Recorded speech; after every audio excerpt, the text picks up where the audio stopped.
Үзен котларга килгән кунакларны баскыч төбенә чыгып каршы алды ул. Йортының түр бүлмәсе юбилей бүләге булган чәчәк бәйләмнәренә тулган. Аларга район башлыгыныкы да өстәлде.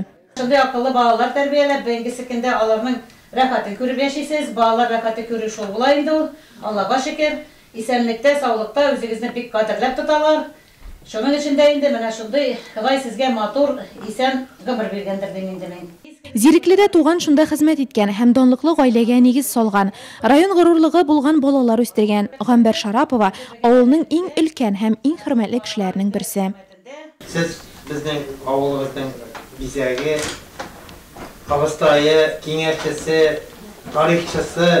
Аш бүлмәсендә килен кызлары йөгереп йөрсә дә бәйрәм табынына дигән бәлешне Гамбәр Кыдусовны үзе пешергән.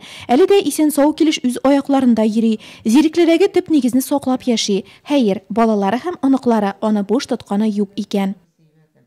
Бу гаиләгә килгәнемә 35 ел була. Әни инде ул ярдәмче, акыллы хатын. Артык сүз сөйләми ул. Кирәкмәгән сүз беркайчан ишетмисең, бездә инде кирәкми торган сүз сөйләй башласак, кызлар дип безне туктата иде ул менә.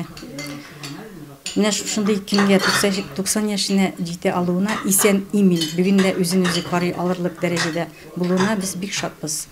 Бүген дә менә өендә аның һәрвакыт чиста, пихтә, гөлләр ярата ул үстерергә. Аның ишеге беркайчан да ябылмый, һәркем өчен. 5 вакыт намазын калдырмый, һәр вакыт хәйр дугада, кирәксенгәннәргә Коръән тутыра. Бу әнисеннән калган изге васият. Районда дәрәҗәле вазифалар биләгән 5 җитәкче баласы белән горурланып яши. Үзенең балачагы авыр елларга туры килгәнгәме, һәр баласын кешелекле, ярдәмчел, булдыклы итеп тәрбияли ул. Сугыш башланганда 14 яшендә идем инде.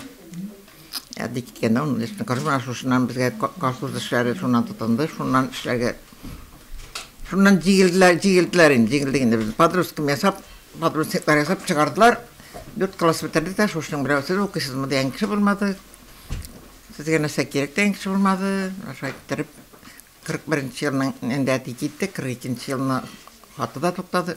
Югалды инде шуннан. Без әнигә инде бала идек. Әби бар, әтинең әнисе. Әби белән 40 ел, mana шу безне карап, әбине җыеп, үзе дә 90 яшенә җитеп үлгән иде. Шулай да юбилярга төп сорауны бирми кала алмадык. Озак яшәүнең сере нәрсәдә? 90 яшькә җитеп була, эшләгәнгә җитеп була торгандар. Безгә бит эшнең катысы булды. Ошо тавлаш булмады. Безнең семья бервакытта тату булды, Аллага шөкер. Мин үскән җиремдә дә, килгән җиремдә дә тәртипле кешеләре, Шакир абыйның әтиләрнеләре дә безнең йортта балалар арасында да тавлаш булмады. Хәзер дә шулай, Аллага шөкер, исән-сау тыныч яшиләр. Шуннан килеп яшим. Апрель юбилярларын котлау дәвам итә. Гамбәр Шарапова белән бергә язның 2 аенда 11 нурлатлы 90 яшен тудыра.